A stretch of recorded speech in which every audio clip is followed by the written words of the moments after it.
Hello दोस्तों, आज जो हमारा टॉपिक है डिस्कशन का वो है अमलगमेशन पार्ट 3। अमलगमेशन के पार्ट 1 में मैंने आपके साथ बेसिक बातें की थी।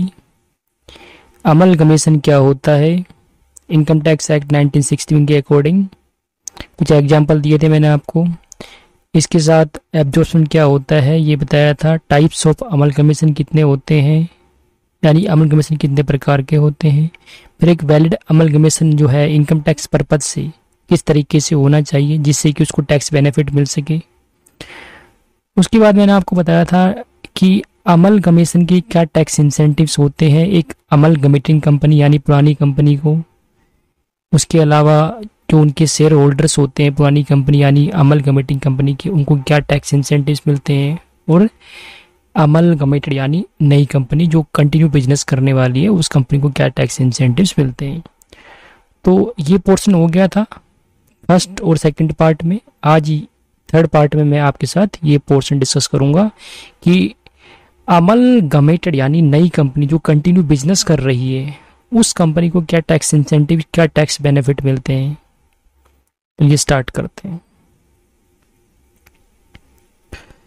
Tax incentives to amalgamated company यानी नई कंपनी। अगर बात करें हम अमलगमेशन की तो आपको सभी को पता है कि अमलगमेशन में दो या दो से अधिक कंपनी आपस में मिलकर नई कंपनी बन जाती है, यानी पुरानी कंपनी खत्म हो जाती है।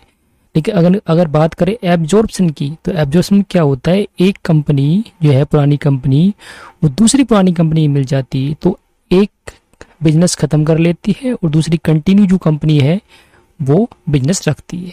तो मैं आपको बता रहा हूँ अमलगमेटेड यानी ऐसी कंपनी जो कंटिन्यू बिजनेस रखने वाली है अगर बात करें एब्जॉर्प्शन की, या फिर नई कंपनी अगर बात करें हम अमलगमेशन की। तो सबसे पहले capital expenditure on scientific research under section 35 sub section 5 के तहत डिडक्शन मिल जाती है। अगर कोई अमलगमेटिंग कंपनी यानी पुरानी कंपनी की बात हो रही है, अगर वो कंपनी कोई कैपिटल एक्सपेंडिचर कर देती है साइंटिफिक रिसर्च पे, और वो साइंटिफिक रिसर्च जो है वो बिजनेस से रिलेटेड है, मतलब अगर कोई एक्स और वाई लिमिटेड मिलके क्या बन जाती है जेड लिमिटेड, तो यहाँ पे ये दोनों क्या है पुरानी कंपनी, यानी ये कंपनी हो जाएगी अमलगमेटिंग कंपनी और ये हो जाएगी अमलगमेटेड कंपनी। ये बातें आपको पता है। अगर बात करें एब्जॉर्प्शन की तो आपको पता है एक कंपनी दूसरी कंपनी में मिल जाती है तो ये कंटिन्यू बिजनेस रखेगी और ये बिजनेस खत्म कर लेगी। अमलगमेशन में नई कंपनी बन जाती है, बट एब्जॉर्प्शन में एक पुरानी कंपनी कंटिन्यू बिजनेस रखती है। ये बातें आपको क्लियर है।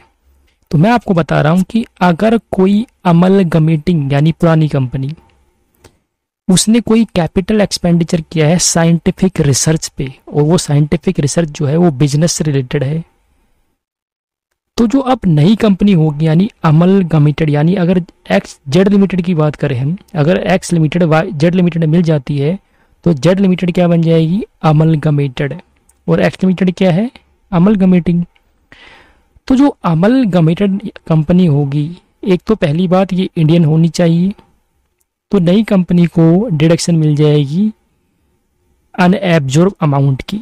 यानी अगर बात करें एक्स लिमिटेड की, अगर एक्स लिमिटेड ने कोई कैपिटल एक्सपेंडिचर किया साइंटिफिक रिसर्च पे और उसकी वो डिडक्शन ले ली, मान लो 2 लाख रुपए खर्च किए, 1 लाख की उसने डिडक्शन ले ली, तो 1 लाख बचा जो है वो ये जो कंपनी होगी अमलगमेटेड यानी नई कंपनी इंडियन कंपनी होनी चाहिए ये, तो ये डिडक्शन कंटिन्यू रखेगी जो बचे हुए पोर्शन की। उसके बाद अगर कोई एक्सपेंडिचर इनकर्ड होता है to obtain licence to operate telecommunication service, अगर टेलीकम्युनिकेशन सर्विस को ऑपरेट करने के लिए लाइसेंस पे कोई खर्चा किया जाता है, मतलब टेलीकम्युनिकेशन सर्विस के स्पेक्ट्रम को यूज करने के लिए राइट लिया जाता है, तो यहाँ पर जो पुरानी कंपनी होगी यानी जो कंपनी खत्म हो चुकी है इन केस ऑफ अमलगमेशन, और जो पुरानी company in case of absorption अगर इन कंपनियों ने यानी अमलगमेटिंग कंपनियों ने अगर कोई एक्सपेंडिचर किया है और वो कैपिटल नेचर का है, किस लिए, लाइसेंस लेने के लिए, तो उसकी डिडक्शन मिल जाती है।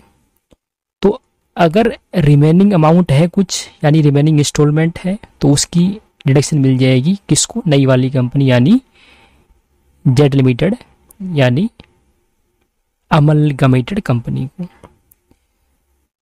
इंस्टॉलमेंट में डिडक्शन मिलेगी। मान लो अगर 5 लाख रुपए खर्च किए हैं लाइसेंस लेने में, तो इस 5 लाख को हम डिवाइड कर देते हैं, और अगर 5 साल के लिए लिया है तो हर साल कितना हो जाएगा, 1 लाख।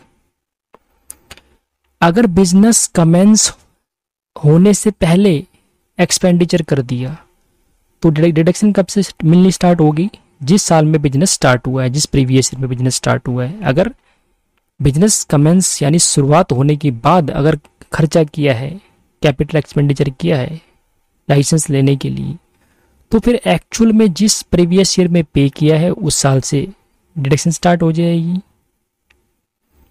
उसके बाद अगर कोई प्रीलिमिनरी एक्सपेंसेस है तो उसकी डिडक्शन मिल जाती है अंडर सेक्शन 35D सेक्शन 5 के तहत। तो यहाँ पे बोला गया है कि जो अमलगमेटेड यानी जो नई कंपनी होगी, इंडियन होनी चाहिए, उसको मिल जाएगी डिडक्शन रिमेनिंग इंस्टॉलमेंट की। तो जो प्रीलिमिनरी एक्सपेंसेस होते हैं उनकी 5 इक्वल इंस्टॉलमेंट में डिडक्शन मिल जाती है। तो मान लो कोई पुरानी कंपनी है यानी अमलगमेटिंग कंपनी, उसने कोई खर्चा कर दिया प्रीलिमिनरी एक्सपेंसेस पे, तो रिमेनिंग इंस्टॉलमेंट यानी अगर अमाउंट बच गया, इंस्टॉलमेंट बच गया, तो उसकी डिडक्शन कौन ले लेगी, अमलगमेटेड यानी नई वाली कंपनी ले लेगी। कंडीशन ये है कि जो नई कंपनी यानी जो अमलगमेटेड कंपनी है वो इंडियन होनी चाहिए। तो बात करते हैं प्रीलिमिनरी एक्सपेंसेस क्या क्या होते हैं। जैसे लीगल चार्जेस, अगर कंपनी की बात करें तो कंपनी जो लीगल चार्जेस पे करती है मेमोरेंडम ऑफ एसोसिएशन और आर्टिकल ऑफ एसोसिएशन बनवाने के लिए, कंपनी का होता है MOA AOA मेमोरेंडम आर्टिकल, उसका प्रिंटिंग करवाने में जो खर्चा करती है कंपनी जो रजिस्टरिंग करवाती है, अपना नाम रजिस्टर करवाती है, उसकी फीस पे करती है। इसके अलावा under writing commission and brokerage pay करती है एटसेट्रा। तो ये खर्चे ऐसे हैं जिसको हम बोलते हैं प्रीलिमिनरी एक्सपेंसेस। तो इन प्रीलिमिनरी एक्सपेंसेस की डिडक्शन मिल जाती है नई वाली कंपनी को भी अगर इंस्टॉलमेंट बच गया। मान लो अगर पुरानी कंपनी जो है एक्स लिमिटेड जो जेड लिमिटेड में मिल जाती है और इस कंपनी ने प्रीलिमिनरी एक्सपेंस कर रखा है 5 लाख, तो इस 5 लाख की 5 इक्वल इंस्टॉलमेंट में डिडक्शन मिल जाएगी, यानी एक इंस्टॉलमेंट हो जाएगा 1 लाख का। और इस कंपनी ने मान लो 2 साल डिडक्शन ले ली 2 लाख की, तो बच कितना गया 3 लाख। अब 3 लाख की डिडक्शन कौन लेगा, ये जेड लिमिटेड यानी अमलगमेटेड कंपनी। ये बातें आपको ध्यान रखनी है। उसके बाद है अगर कोई एक्सपेंस होता है अमलगमेशन पे तो उसकी डिडक्शन मिल जाएगी सेक्शन 35D के अंदर।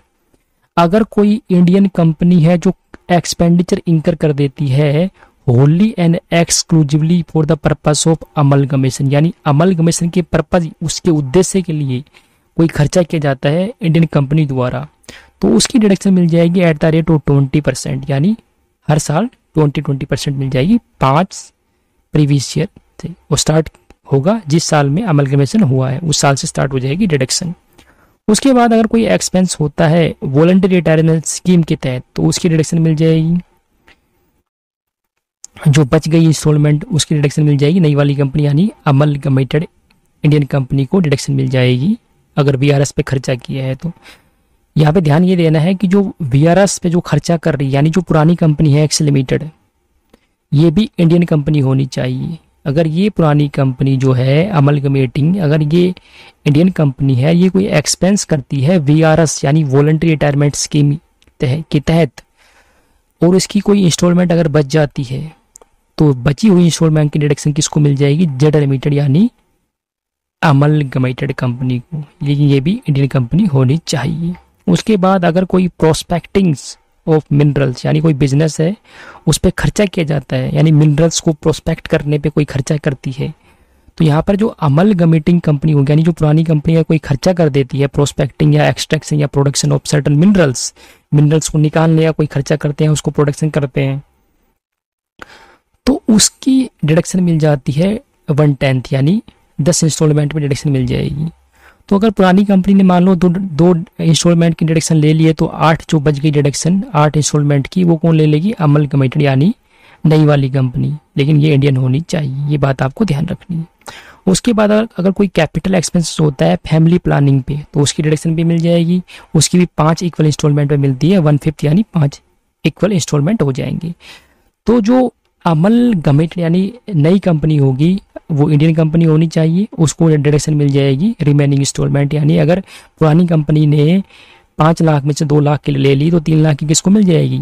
नई वाली कंपनी यानी अमलगमेटेड कंपनी इंडियन होनी चाहिए। उसके बाद अगर कोई खर्चा होता है प्रोस्पेक्टिंग ऑफ पेट्रोलियम या नेचुरल गैस पे कोई खर्चा करती है कंपनी, तो उसकी डिडक्शन भी मिल जाती है अमलगमेटेड यानी नई कंपनी को। बैड डेट्स, अगर अमलगमेटेड कंपनी यानी जो नई वाली कंपनी है वो डेट्स यानी डेटर्स ले लेती है पुरानी कंपनी के यानी अमलगमेटेड कंपनी के, और बाद में वो डेट्स यानी डेटर्स क्या बन जाते हैं? बैड डेट्स, तो इसकी डिडक्शन भी मिल जाएगी। नई वाली कंपनी जो है अमलगमेटेड कंपनी, इसको डिडक्शन मिल जाएगी बैड डेट्स की जब वो अपनी इनकम निकालेगी। उसके बाद जो एक्चुअल कॉस्ट होता है एसेट का, तो जो अमलगमेटिंग यानी जो पुरानी कंपनी होगी उसके पास जो कैपिटल एसेट है वो अगर ट्रांसफर होगी नई वाली कंपनी यानी अमलगमेटेड कंपनी को, तो जो एक्चुअल कॉस्ट इसके हाथ में रहेगी यानी पुरानी कंपनी के हाथ में रहेगी, वही एक्चुअल कॉस्ट किसके हाथ में रहेगी? नई वाली यानी अमलगमेटेड कंपनी के हाथ में।